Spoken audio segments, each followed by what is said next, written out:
Here she is, public enemy number 1. Okay, so there's been a lot of drama over Nendoroid the past few days, a sentence that I loathe to say, because it means that, I don't know, society has collapsed or something. So, here's the deal here. Nendoroid has changed their packaging, or plans to change their packaging, to mostly cardboard packaging, because, you know, this much plastic in packaging is kind of an ecological disaster. People are kind of worried about this, because it'll make it harder to tell if it's counterfeit or not. You won't be able to see the figure in the packaging to check for blemishes or damage, and, well, they like displaying their little character inside his little box. Look, it's so pretty. There's really two sides of this issue. I like having the plastic in the box because it protects my figure, I can see my figure, I can display it, and I like having the planet Earth exist. Hi, local talking pair of hands Zepp here, and I'm here to elucidate this issue. So I went out and bought a Nendoroid to just kind of talk about it, because I didn't have a Nendoroid beforehand. Because I just never wanted to buy anime Funko Pop before. I really like them. I think they're cute. I think they look like teething toys in the best way possible. So I made a tweet about the whole paper packaging thing, because Hasbro kind of poisoned the well for paper packaging, because they did it poorly. But paper packaging can be done really well. I know packaging designers that... This is my entire degree. Product design, not packaging design specifically, but I know packaging designers. Cardboard packaging can be done well, especially since, you know, like, Japan has been doing it for years, decades. Of course, you know, they do have carded packaging. Like this, Pen B. Oh, we all know and love Pen B for scale. Also, Pen B for scale for a Nendoroid box. I was not expecting for it to be this close to Pen B for scale. This is a carded packaging. In fact, it's like the Japanese style of carded packaging, which I really like.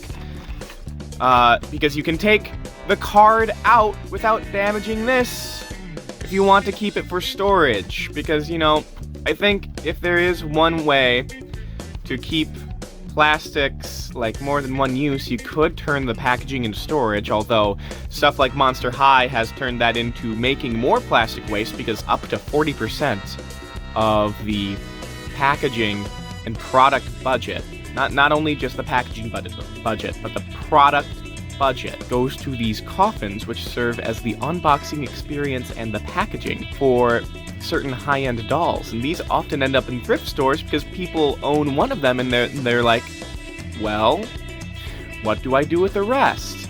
I like this solution personally. But yeah, so with this card solution, you can take the card out, you can look at the instructions, you can keep all of the sticker sheets in here, you can keep any code cards in here, and if there's an online or digital component, and then you can take everything out and then put it back in, if you so choose, like, because you're some kind of freak. I put it in upside down. But alongside that, like, carded packaging where you can see the toy, there's a lot where you don't, especially with the Karatomi and Bandai products. Granted, there is still a lot of plastic in the packaging sometimes, but with Kamen Rider belts, for some releases, you get these, like, thick brown cardboard inner layers that I really like, that they kind of use to hold other electronics like consoles in place, or when I got my microphone set up, it was like these thick mulched together cardboard components that kind of get molded together from crushed up cardboard that gets wet and then they and into a mold. Well, a lot of times this has plastic in it. This is wrapped in plastic, so it's not exactly perfect, but there are cardboard equivalents that you can use that are just as effective. Hasbro had plastic-free packaging for a while, and it was really bad. But it's not because plastic-free packaging is bad, it's because Hasbro is bad at everything they do, so, Now, with all this plastic-free packaging, unless if you literally have a hole in the front, you can't see the toy itself. And I recommend not having a hole in the front because people can steal the heads. Sorry, LeBron James. People kind of freaked out because they showed a blank white box. Obviously, the final packaging wasn't going to be that. Here's the final packaging kind of idea. Well, it's not exactly final yet, but this is kind of what it's going to look like. And I honestly kind of like it better than this plastic packaging because you can barely see the Nendoroid in this packaging. It's wrapped in plastic. Everything is wrapped in plastic. It's tough to see. It's reflective. But you know, I just can't imagine displaying it with a plastic condom wrapped around it on a shelf and said, "Ooh, this looks so pretty." If you like doing that, fine, okay. I find it weird that you're not playing with your toy, but like that. Who am I to stop you from, like, buying something with a bunch of play features and keeping it inside a box and showing it off on your shelf to show other people that I bought something? But hey, people like the collector's value too. So you could also be showing off, hey, instead of investing in stocks or 401k, I invested in BlackRock Shooter Nendoroid. I invested in Leorio Nendoroid, which were the two other choices that I had to buy because I was looking through my local comic book shop's Nendoroid selection so I could buy one. The options for me were Leorio because a lot of my friends want to have sex with that man. And then BlackRock Shooter because that's one of my favorite Vocaloid songs.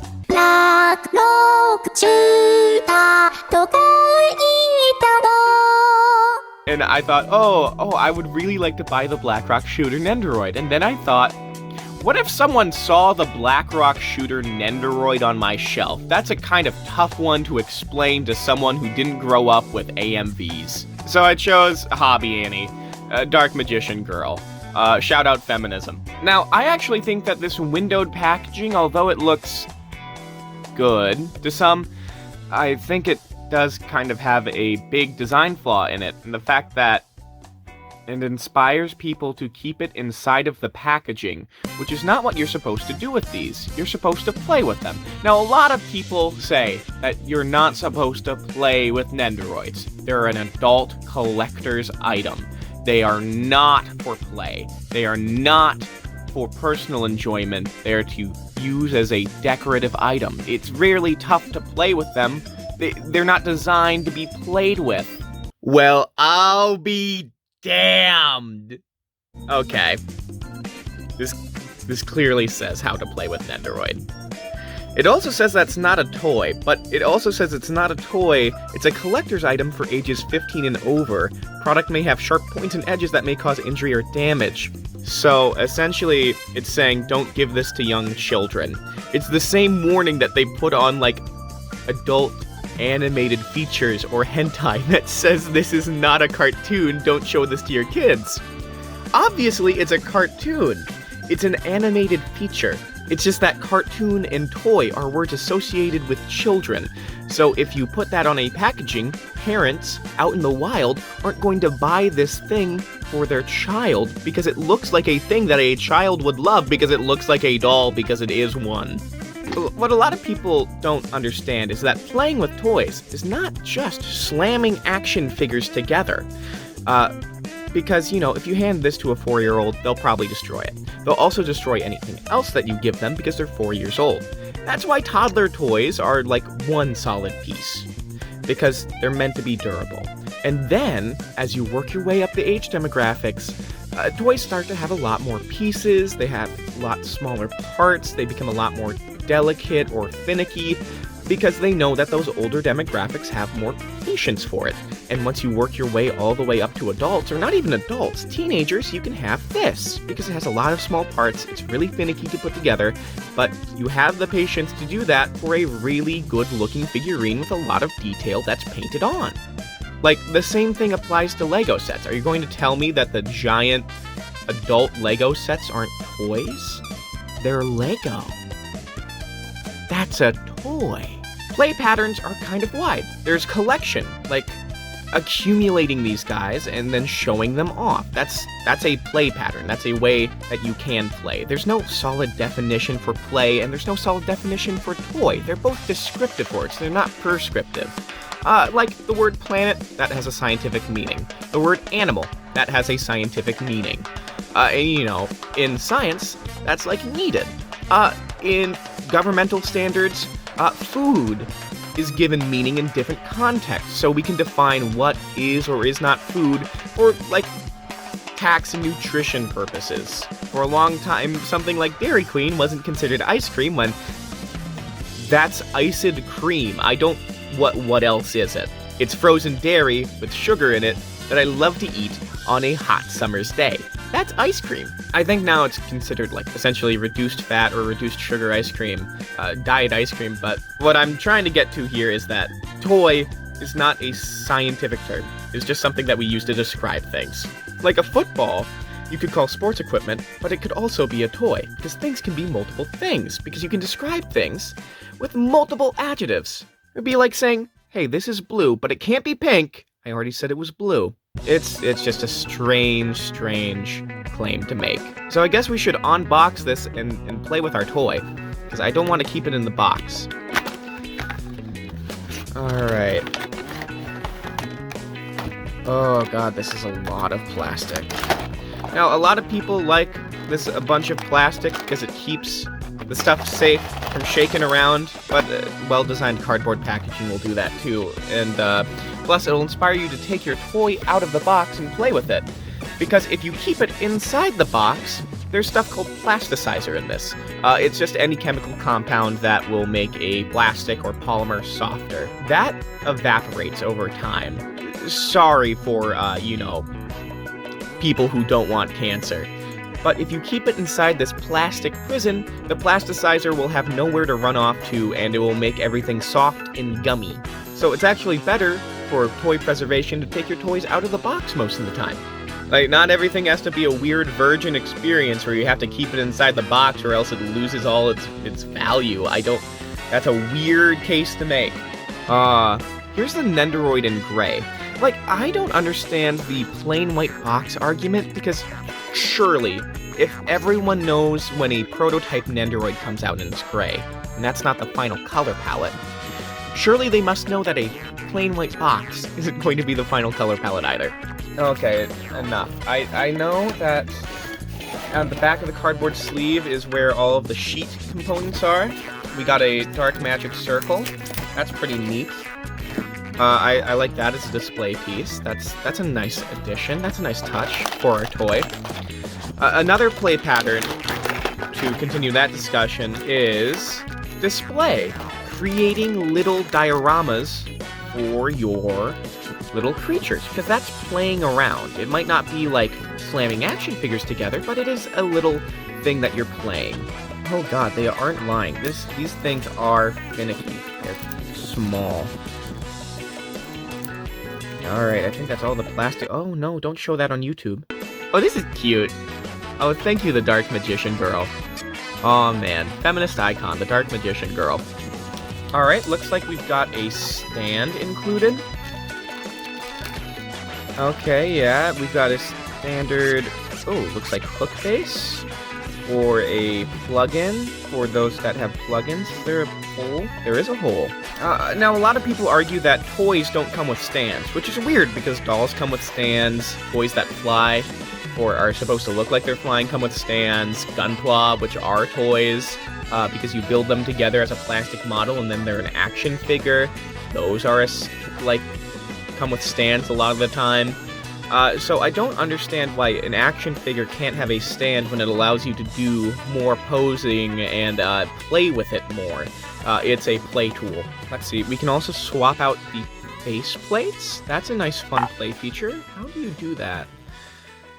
Huh. I'm really trying not to upskirt Dark Magician Girl. I'm really trying hard. They did not make it easy. Okay, so looks like you do that. Transformers, more than meets the eye.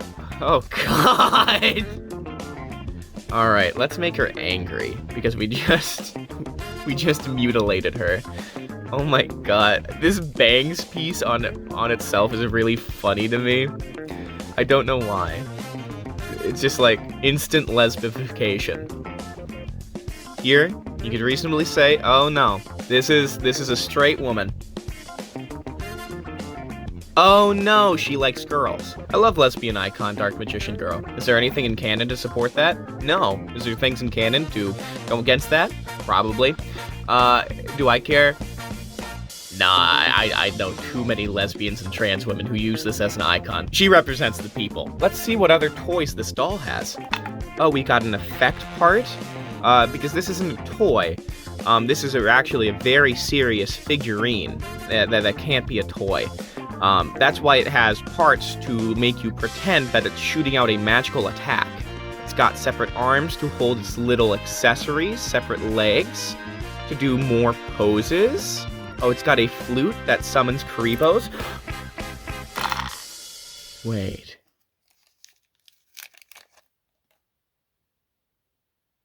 It has a Karibos? So the thing about Nendoroid is that they all come with a bunch of little accessories that you can use. They come with stands to let you pose them. They come with dioramas sometimes, and there's like special props that you can buy to set up scenes with them. That's a form of playing. You're making an imaginative little setup. You're setting up a tea party or a fight scene for your toys, and then you're showing off to everyone, oh, look what I did. They're fighting, and everyone goes, yay! And you all go, I love toys! Me too! Because toys are awesome. Toys are just a human behavior that are really, really cool. Because we all love playing with objects. And we all love imagining with objects. These are toys. Kind of definitively. I don't know if there's any reasonable way to delineate between a figurine and a toy, because some toys are figurines or figures, action figures, dolls. I think to make the cutoff, like the age it's intended for, is really weird, because these are toys for adults. You might not be able to slam them together, but like that's just one way of playing with toys. Collecting these and showing them off, that's a form of play. That's like not a useful behavior. That's like playing.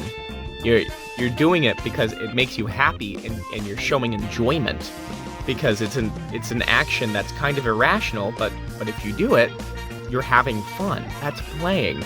Even keeping them in the box and displaying them is a form of play that toy designers just kind of design around.